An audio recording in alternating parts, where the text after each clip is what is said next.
নমস্কাৰ বন্ধু বান্ধৱীসকল। কমেণ্ট বহুতে কমেণ্ট কৰি আছে, বহুতে মোক হোৱাটছএপত মেছেজো কৰি আছে। আই ডি কেনেকৈ পাম, আয়ুষ্মান কাৰ্ড বনোৱাৰ কাৰণে যিটো আই ডিৰ প্ৰয়োজন, আই ডিটো কেনেকৈ পাব তাৰ বিষয়ে মোক বহুতে সুধি আছে। সেইকাৰণে মই ভিডিঅ'টো বনাব লগা হ'ল। আচলতে আই ডিটো অফিচিয়েল ৱেবছাইট যদি UTI আছে, UTIৰ পৰা আই ডিটো দিয়া হয়। তাৰ কাৰণে আপুনি কিবা এটা ফিজ দিব লাগে, এপ্লাই কৰিব লাগে। কেনেকৈ কৰিব লাগে, কি কৰিব লাগে, মই সকলো জনাই আছোঁ এইটো ভিডিঅ'ত। ভিডিঅ'টো সম্পূৰ্ণ চাই থাকক। প্ৰথম কথাখিনি আপোনাক মই ক্লিয়াৰ কৰি দি আছোঁ। UTIত আচলতে আই ডি আহে তিনিটা। তিনিটা আই ডি আহে। ফাৰ্ষ্ট হৈছে এডমিন আই ডি এটা আহে, তাৰপিছত আছে এটা কৰ্পৰেট আই ডি এটা আছে, আৰু তাৰপিছত অপাৰেটৰ আই ডি এটা আছে।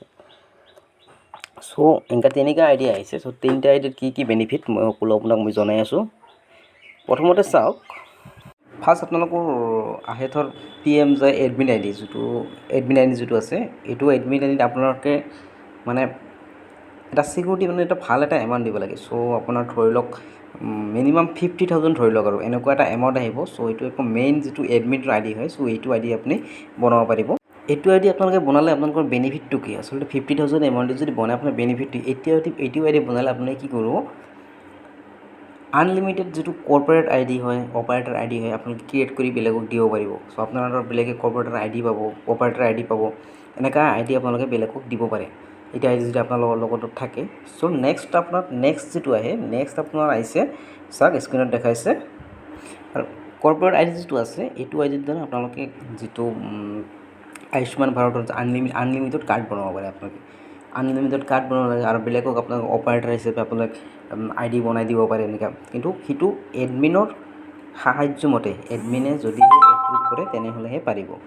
এইখিনি কথা মনত ৰাখিব।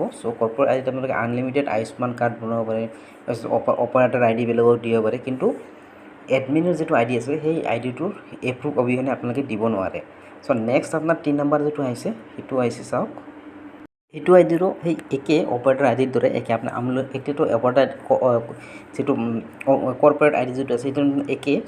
ইয়াত আপোনালোকে আনলিমিটেড আয়ুষ্মান কাৰ্ড বনাব পাৰে। আপোনালোকৰ যদি CSC নাই, CSCৰ অবিহনে আপোনালোকে আয়ুষ্মান কাৰ্ড আপোনালোকে বনাব পাৰে। ইয়াত এইটো একে, বাছটো আই ডি আপুনি কি বেলেগক অপাৰেটৰ হিচাপে ৰাখিব নোৱাৰে। এইটো একেবাৰে লৱেষ্ট বাজেট যিটো আহে। কিন্তু কামখিনি আপুনি কৰাবৰ কাৰণে আপোনাৰ মোৰ মতে কৰ্পৰেট আই ডিটো হৈছে বেষ্ট। অপাৰেটৰ আই ডি আপুনি ল'ব পাৰে, সেইটো বেষ্ট। ইয়াৰ বাবে কি কৰিব লাগিব চাওক, মই আপোনাক সেইখিনিও মই জনাই দি আছোঁ। আপোনালোকৰ যদি কৰ্পৰেট আই ডি আছে, এনেকুৱা ইণ্টাৰফেচ খোল খাব, দেখাই পাইছে।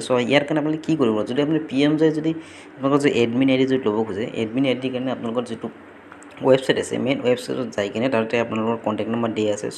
তাৰ পৰা আপুনি আই ডিৰ কাৰণে 50,000 চিকিউৰিটি মানি দিব লাগিব। সেইটো আপুনি লোৱাতকৈ নলোৱাটোৱে ভাল। আপুনি এটা কি কৰক, কৰ্পৰেট আই ডি এটা লৈ লওক।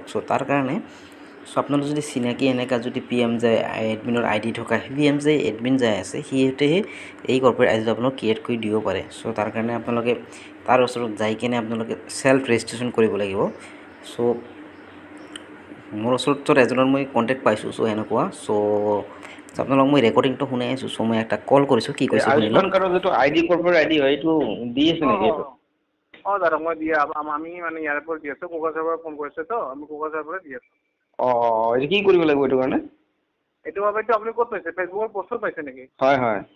ফেচবুকৰ পষ্টত আপুনি চাইছে, তাতে ডকুমেণ্টছ কিছুমান মেনশ্যন আছে যে আপুনি যদি ল'ব খোজে আই ডিটো, হয় হয়। তাহলে আপোনাৰ আধাৰ কাৰ্ড লাগিব, আপোনাৰ বেংক পাছবুকৰ ফ্ৰণ্ট পেজ লাগিব, আপোনাৰ পেন কাৰ্ড লাগিব, এই তিনিটা বস্তু লাগিব। আৰু প্লাছ মষ্ট প্ৰবেবলি আপোনাৰ কি লাগিব, আপোনাৰ PCC লাগিব এটা।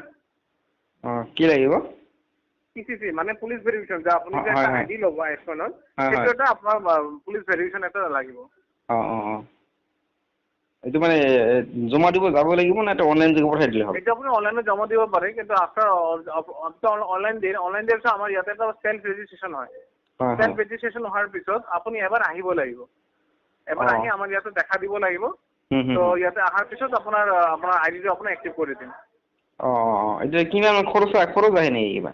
খৰচ এটা আপোনাৰ এটা চিকিউৰিটি মানি আছে। এইটো যেতিয়া আপোনাক এইটোৱে ক'লো, চেল্ফ ৰেজিষ্ট্ৰেশ্যন হোৱাৰ পিছত আপুনি ইয়াতে আহিব, সেই পে'মেণ্টটো ইয়াতে কৰি গ'লে হ'ল। আপোনাক জনাই দিম কিমান টকা পে'মেণ্ট লাগে নালাগে। আপোনালোকক যদি এই মানুহজনৰ লগত যদি যোগাযোগ কৰিব বিচাৰে, মই কণ্টেক্ট নম্বৰটো মই ডেছক্ৰিপশ্যনত দি দিম, নহ'লে কমেণ্ট কৰিব, মই আপোনালোকক তাত জনাই দিম। তাৰ পৰা কণ্টেক্ট কৰি আপোনালোকে কৰ্পৰেট আই ডিটো বনাই ল'ব পাৰিব। আজিৰ এইখিনি মই জনাব লগা আছিল আপোনালোকক। মানে বহুতে সুধি আছিল, আই ডিটো ক'ত পাম দাদা, ক'ত পাম। মই আপোনালোকক এইখিনি মই জনাই দিলোঁ। আপোনালোকে তাৰ লগত কণ্টেক্ট কৰক, আপোনাৰ তাতে যাওক, গৈ কিনে চেল্ফ ৰেজিষ্ট্ৰেশ্যন কৰক, আপোনালোকৰ ID হৈ যাব। চ' এইখিনিয়ে জয় আই অসম।